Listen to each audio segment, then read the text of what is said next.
Well, good morning. Roughly 24 hours ago, Hurricane Mathew began impacting our region with heavy rains and significant winds.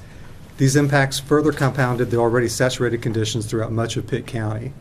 In addition to the excess water received in our region, areas to the west of us have experienced similar amounts throughout much of this event as well. As this water flows downward into our region and combines with our current levels, it is our understanding that over the coming days, we can expect to see a significant rise in the levels of our rivers, creeks, and associated waterways. We've been informed by the National Weather Service along with the North Carolina Emergency Management Agency that the Tar River is expected to reach over 20 feet by this time tomorrow, with higher cresting levels later in the week. This level could present a hazard for many of the bridges and roadways that connect our county, eventually causing them to become impassable.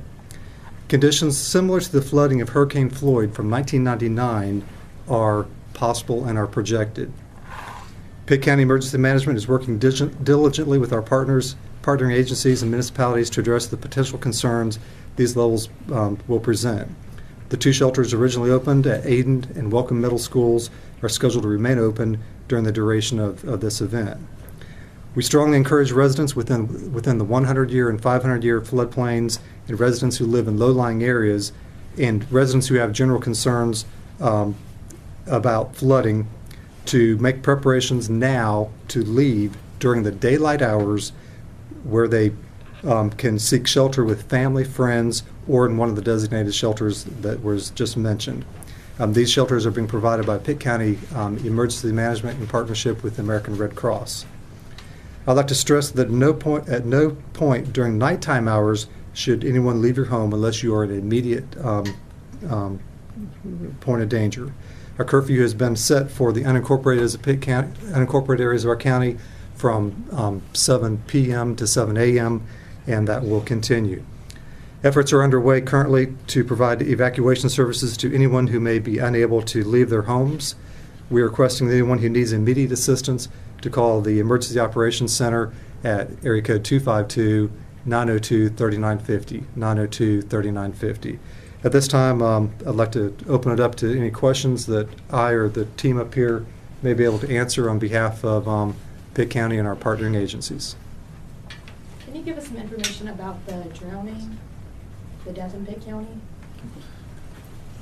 Yes, unfortunately, early this morning, we did have a fatality here in Pitt County. We had an individual in a vehicle that attempted to drive through standing water, and it resulted in a fatality. So yes, early this morning, we did have a fatality here in Pitt County as a result of the hurricane. Can we exactly? No, at this point, we do not have any information available in terms of identification. That is being, obviously, the medical examiner's office, but we do not have that information this morning as we speak in our office. What area of Pitt County was that? It was in the area of western Pitt County, in the area of Belle Arthur, around Mozingo Road and VOA Site C Road.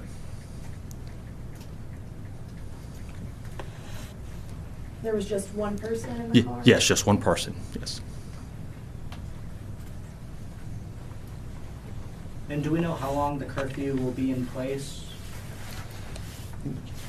The curfew will remain in place. Really, at this point, we'll use the term indefinitely. It's really going to depend upon the situation at hand in terms of the amount of damage we have, the efforts that we need to undertake in terms of response and recovery.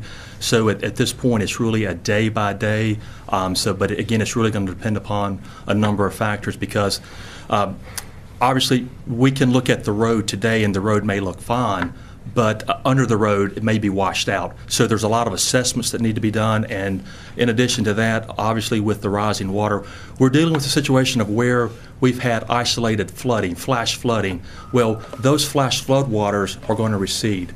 When that happens, obviously, as the county manager just alluded to, we're going to see a rise in flood waters in our waterways. So with that in mind, we want to keep the curfew in place because we don't want individuals to have a false sense of hope, or not of hope, but of security because of the fact things may look fine today, in a short period of time, waters may be creeping out of the banks because of the waters coming from upstream and from the different water sources. So we really want to keep the curfew in place because this is really a dangerous event.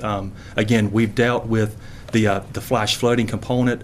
Now we're going to be dealing with the true flooding as we saw during Hurricane Floyd in 1999. So the curfew is important. The curfew will help our first responders because if people are off the roads, then it's going to help those individuals do their jobs and not create a situation of where they have additional work to do because of people violating the curfew, and then additional rescue missions may be needed. So the curfew, I would say at this point, is really indefinite. It's really going to depend upon as we move through this this recovery operation.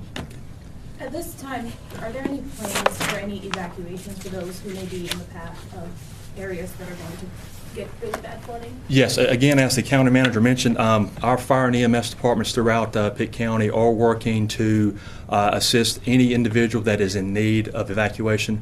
We also have state resources that are here and that are on the way in as well. When I say resources, we're referring to swift water rescue boats with swift water trained individuals, as well as high clearance military style vehicles that we can remove individuals from particular areas, place them on a vehicle, and get them to safe haven so that they can either go to a shelter or they can go and stay with family and friends outside of the flood area. So yes, we do have ongoing evacuations as we speak. Are you doing anything like mandatory evacuations where you're actually going notifying people saying y'all need to get out? No, not in the terms of mandatory evacuation, but the message is we're here. Please heed the warning. Come with us now, or you need to get out in the next several hours because we're looking at timing.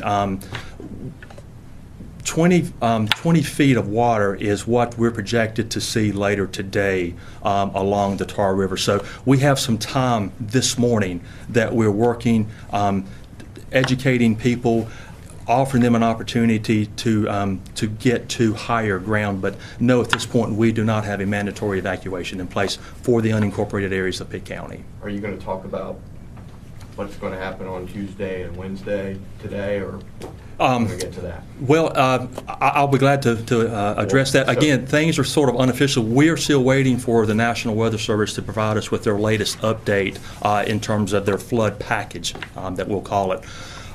It is estimated that today, later this afternoon, maybe around 4 to 6 o'clock, we could see waters in the Tar River at the 20-foot mark. From there, it is projected that the waters will rise and crest at around 26 feet. So that puts us back in the arena that we were dealing with during Hurricane Floyd. Hurricane Floyd was around 29 feet. This event's going to bring us to 26 feet. So that's why the curfew is important. That's why it's important that we get the message out to take this storm very serious.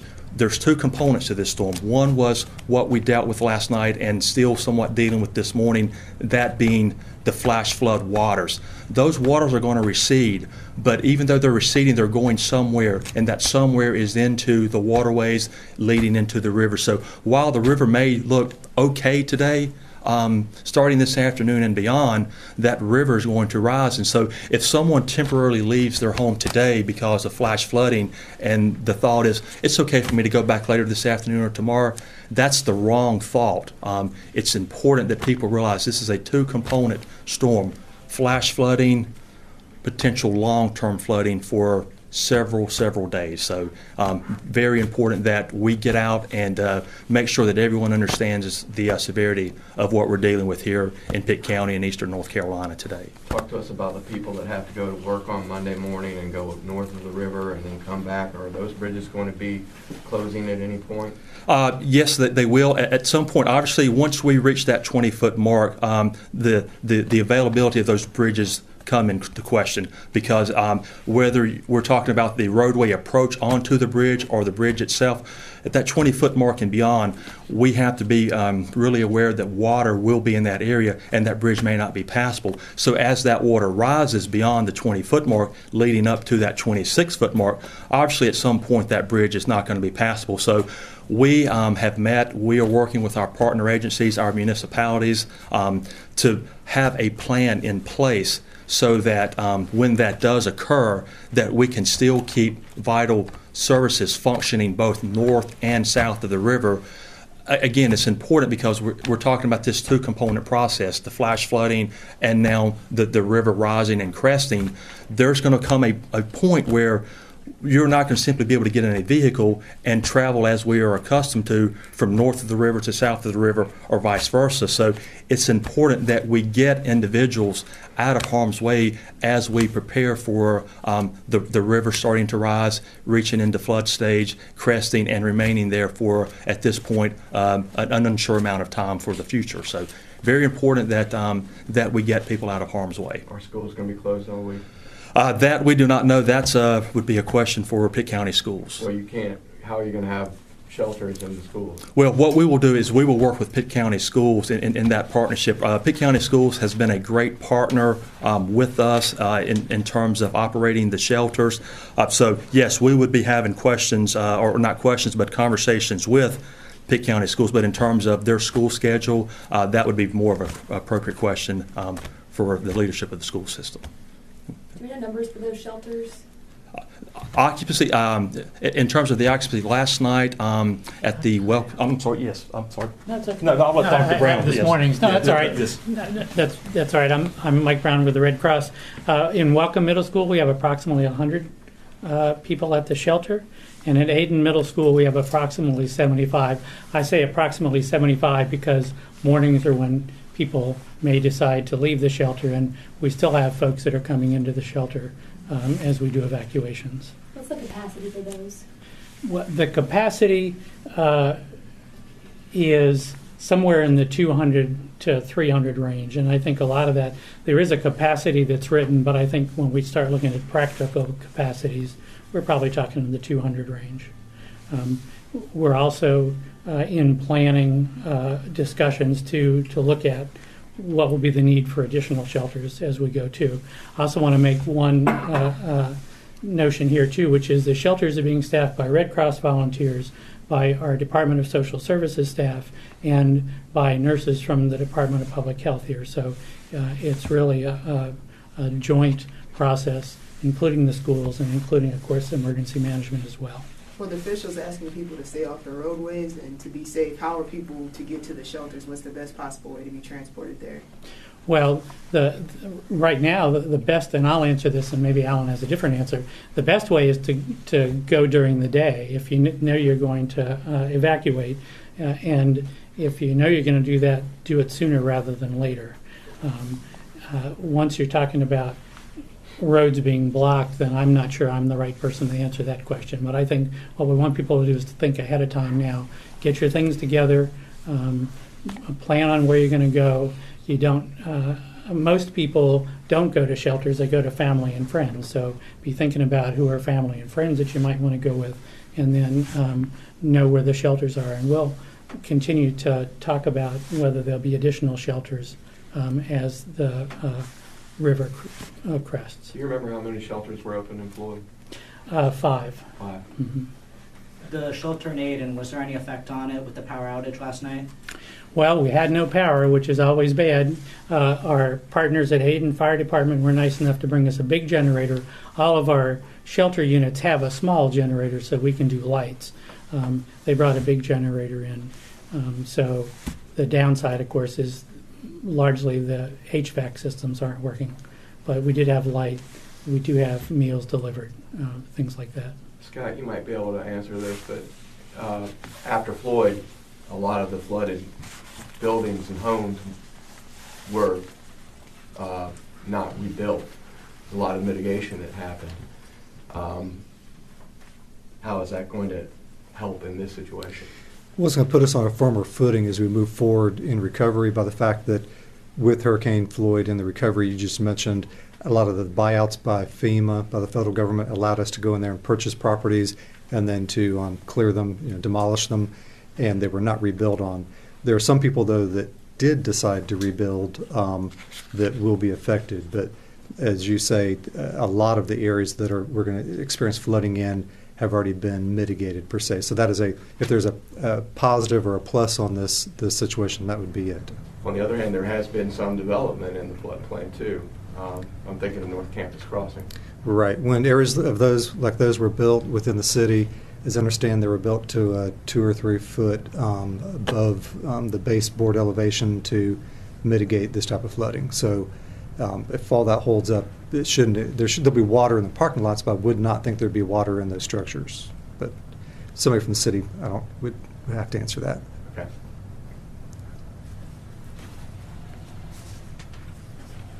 Is there going to be an announcement from the schools at some point? I guess you guys.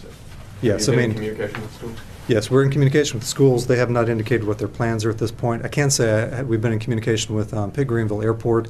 They are planning to shut down at 4 o'clock today. Mm-hmm. They are in the process of relocating all the aircraft and the hangars at the airport at this time. What about ECU? There's supposed to be a big football game on Thursday.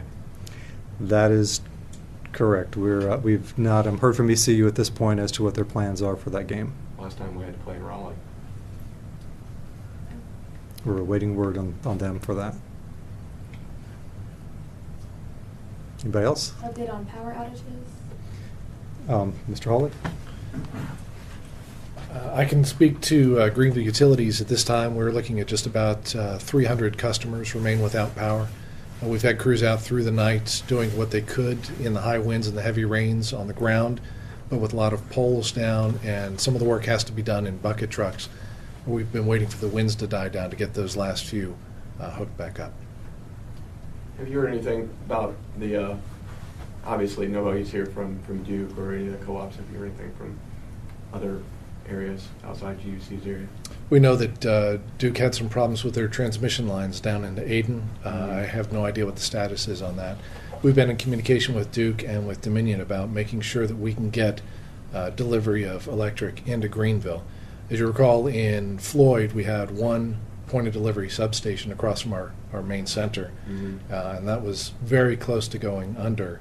But since then, we've taken some steps to reinforce our infrastructure and built a secondary point of delivery substation at McGregor Downs Road. And so because of that, on higher ground, we're much more confident that we're going to be able to deliver electric throughout the flood event. What are you doing about your personnel and equipment on Mumford Road? Right now, we are implementing our emergency evacuation plan because at 26 feet or 23 feet, last night we made the call when the forecast was 27 feet, that we would go ahead and evacuate as much equipment out of the facility as we could today. And so crews started last night. The folks who were not directly involved in power restoration started packing up offices, started packing up our warehouse and things like that. And they've been working all morning. Folks who have nothing to do with those buildings, they work in other offices, have joined the effort. They've been out there since early this morning trying to pack up the offices and stage it all someplace else. I also have some information from the town of Aden I can provide you guys when we're done. If I can say one or two more things about Red Cross. So obviously this area was originally projected not to be stricken as hard as it was. We have a lot of Red Cross volunteers and services across eastern North Carolina, and we also have some supplies that are staged here in this area, and we're bringing in additional personnel from outside of our area to help support our sheltering, our disaster casework, our health and mental health services as we go along. I heard that you were in need of volunteers. Yes, we're always in need of volunteers. And so if people would like to volunteer, I can give you a phone number. A phone number to call if you want to volunteer is 1-800-768-8048. And we have all kinds of things that people can do as volunteers. If you want to work in a shelter, if you want to help us with logistics, moving supplies around. We also are in particular need of nurses and mental health folks who would like to volunteer. And we can do some on-the-ground training for people to get them up to speed with how we work with the Red Cross as well. Just a tagline on that as well. As a partnering agency, the Red Cross, who has assisted the county in these type of efforts, in order to fund these things, the Red Cross obviously relies upon donations. Anybody who would like to donate for this hurricane event across the eastern seaboard can go to redcross.org, correct? You can go to redcross.org. You can call 1-800-RED-CROSS, or you can text Matthew to 90999 to make a $10 donation. Thank you. How long does the Red Cross plan to be in the area assisting residents? Well, I don't think that we've made a determination, but we'll be here for a fair amount of time. Certainly, our first effort is at sheltering and feeding right this minute, but we'll also be here for recovery to help people look at assessing their disaster-caused needs to provide cleanup kits, things of that nature that people might need.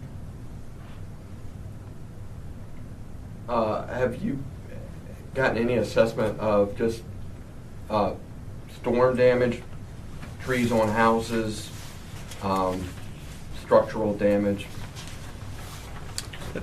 In terms of damage, assessments are being done this morning, but it is safe to say that it is widespread throughout the entire county, whether we're talking about trees down on roads, trees down on structures, roads partially washed out. So there is widespread damage throughout Pitt County. We just don't know the extent because obviously we've just kind of come through pre-storm and now we're moving into post-storm. So now we have to do those assessments. So we do not have an accurate assessment this morning, but from indications it is widespread throughout the county. Just from an eyeball, from my perspective, it doesn't seem as bad as, say, Irene was. Not really even close, just in terms of like wind and storm damage. Is that fair? I don't know that I could say that that's fair because again we have a lot of damage, a lot of trees, a lot of water, a lot of utility infrastructure that we've received calls on that we're looking into. So I would say it is extensive damage throughout the county. Yes. Thanks. Okay.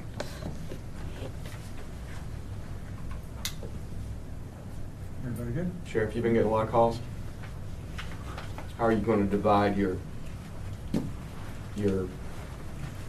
Well, staff? I kind of did want to wrap up what was been told this morning.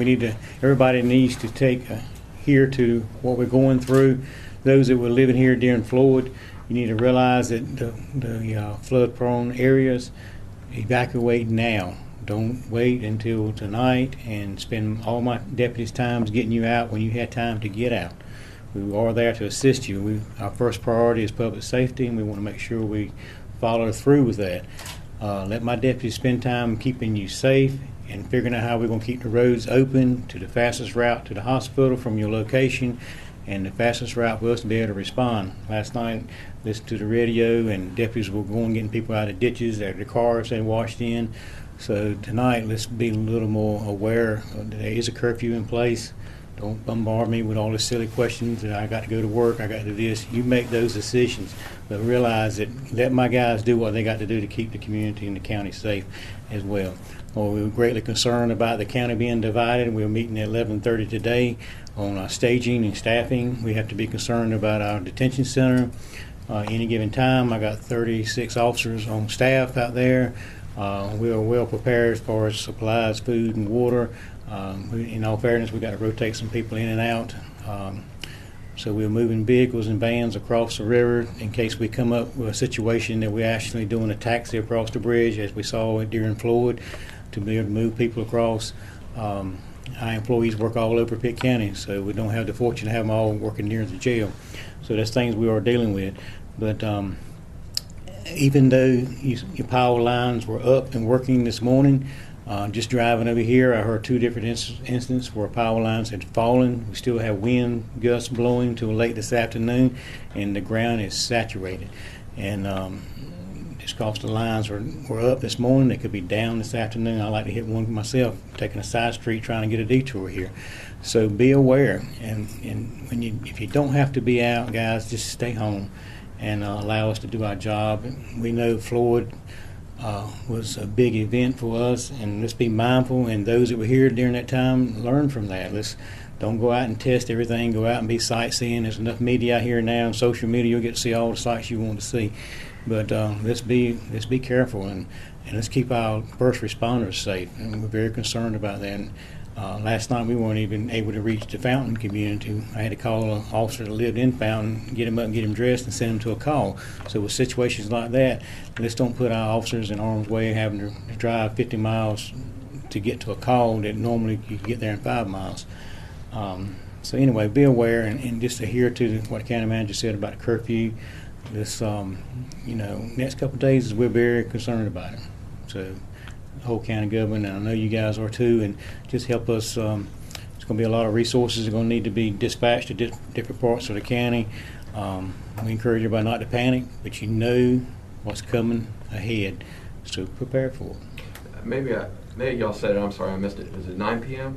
7 p.m. to 7 a.m. 7 p.m. to 7 a.m. And that's, who's that affect again? Everybody? All the unincorporated areas of Pitt County. It affects all the unincorporated areas of Pitt County. The 10 municipalities within Pitt County will choose to whether they decide to enact a curfew or not. Mm-hmm. So if somebody's like going to work at the grocery store, can they go to work at the grocery store if it's a 24-hour grocery store? Sure. So, Well, my thought, the whole purpose of the curfew is to keep you home if you don't need to be out. There will be some discretionary decisions. I would encourage you to get to work before the curfew. Everybody's going to try to use that for an excuse. Get to work before the curfew. Coming to work this morning, I couldn't find a place to get a cup of coffee. All the McDonald's were closed, so there were people who were adhering to the curfew and didn't get to work early enough. And the roads are very dangerous out there. It's a lot of, like somebody alluded to a minute ago, about the washing of the roads out. These roads are going to continue caving in for the next couple of days. As weights get on them, you get transfer trucks back on them and large vehicles. These roads are going to cave in. We totally rely on our partners here to make this happen. But if you got to go to work tonight, contact your employer and make arrangements. I don't know that 24-hour businesses need to be open because there's a curfew, so they don't need to be open. Any other questions, Bob? well, I mean, can you make them close? I mean, do you have the authority? No, we're not going to do that. No, Yeah. sir. Okay. But I just ask everybody, use common sense. Don't bombard me with emails about everything they were sending me last night about, can I go do this, can I do that? Use your common sense. Allow us to do our job. We got our hands full. Everybody in county government's going to have their hands full. Sheriff Phelps, I know you mentioned staffing. Do you have any projections about how much additional staff you might need on hand to help with a storm like this? Well, a lot of it's going to dictate what happens in the next couple of hours. We're prepared to help DOT, Highway Patrol with roadblocks and keeping the areas that are safe. We're prepared to help with evacuation with the emergency manager. We have a couple of vehicles that can go in deep water as well. We just don't want to tie our resources up on the unnecessary things, and we want to save them for the ones that are going to make a difference in the life or death, to help get the person there having a heart attack to the hospital. The person has been shot. And believe it or not, we had break-ins last night with people out breaking in, taking advantage of the storm. So that's what the curfew's for. If we catch you out during that time, you're going to pay the consequences. Anything else? For Alan, how long should the state of emergency for Pitt County stay in effect? Is there any estimate on that? No, not at this time. The state of emergency will continue to remain in effect until obviously we begin to move through the recovery process and get some of the situations mitigated. So it's ongoing.